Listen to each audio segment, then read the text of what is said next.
own cosmic voyage begins here, in the center of Galileo's Venice, St. Mark's Square.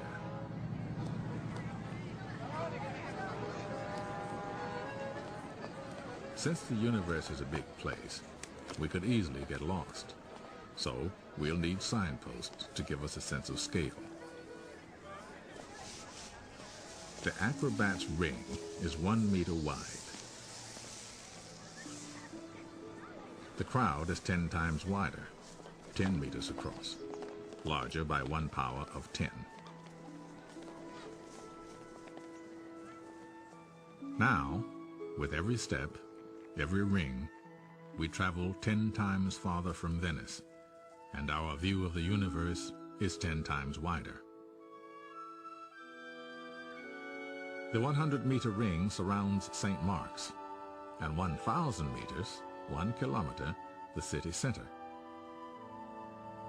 As our speed increases, 4 steps, 4 powers of 10, reveal all the islands of Venice, the Adriatic Sea, and the mainland of northern Italy.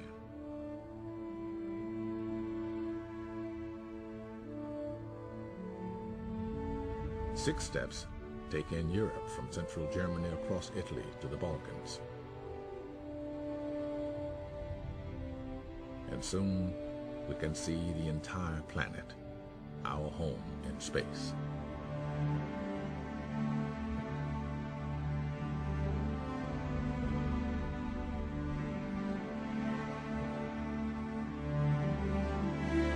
Eight steps on our outward journey, 8 powers of 10, and we pass the farthest reaches of human travel, the moon.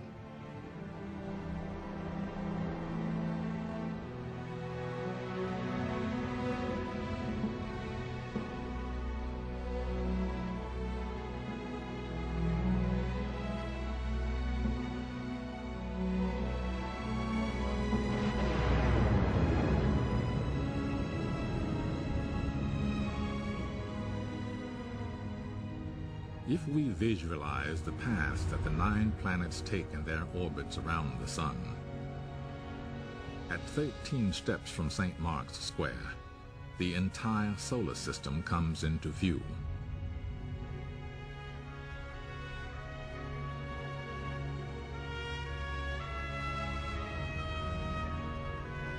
And with 15 steps, 15 powers of 10, we can see that our sun is just another star. From here on, our voyage will be measured in light years, the distance light travels in an entire year. Only now do we fly past our nearest neighbor stars, almost 5 light years away. The same journey at the speed of today's spacecraft would last 100,000 years.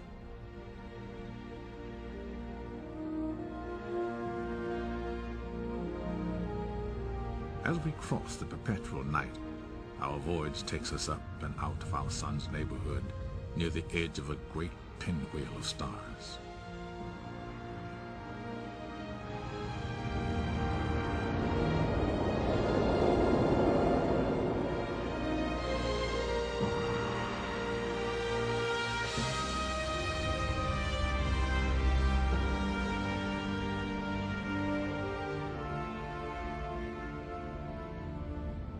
The Milky Way is actually a spiral galaxy, and our own sun is just one of 100 billion stars in it. At this immense scale, 23 powers of 10, each shining light we see is not a star, but an entire galaxy, composed of countless stars. Astronomers have discovered that the galaxies are flying away from one another.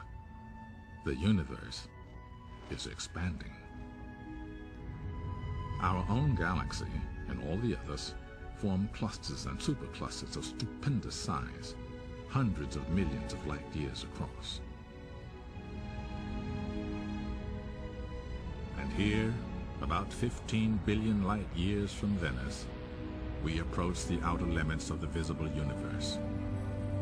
What lies beyond this cosmic horizon, we cannot see and do not know. Leeuwenhoek peered through his more powerful instrument and discovered a living kingdom in a drop of water.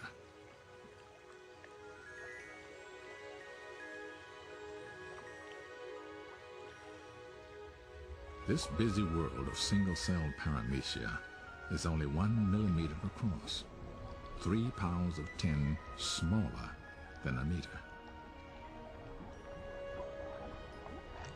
The microscope allows us to continue our journey into the realm of the very small.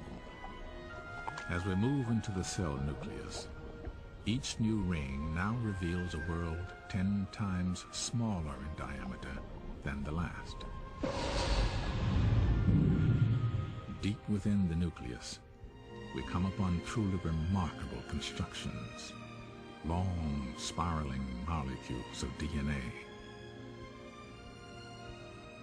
DNA holds the chemical codes for the reproduction of most organisms on the planet, whether they're paramecia, people, or petunias.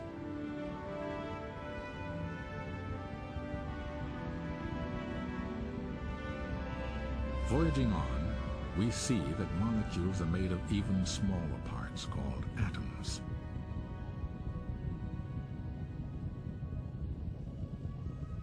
The tiny world of the carbon atom is very strange indeed. Its 6 electrons seem to swarm everywhere at once. Now our voyage takes us through a void that appears as vast as the space between the stars. Ahead lies the atomic nucleus, so fantastically small that if the whole atom were the size of this theater, its nucleus would be like a speck of dust.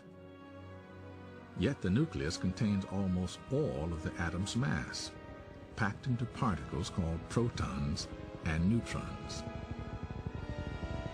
And these, in turn, are made of still smaller, mysterious things called quarks.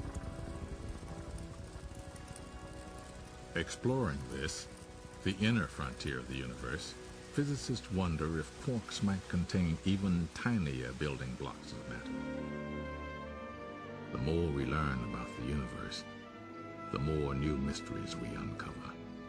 Profound questions for future generations of cosmic explorers.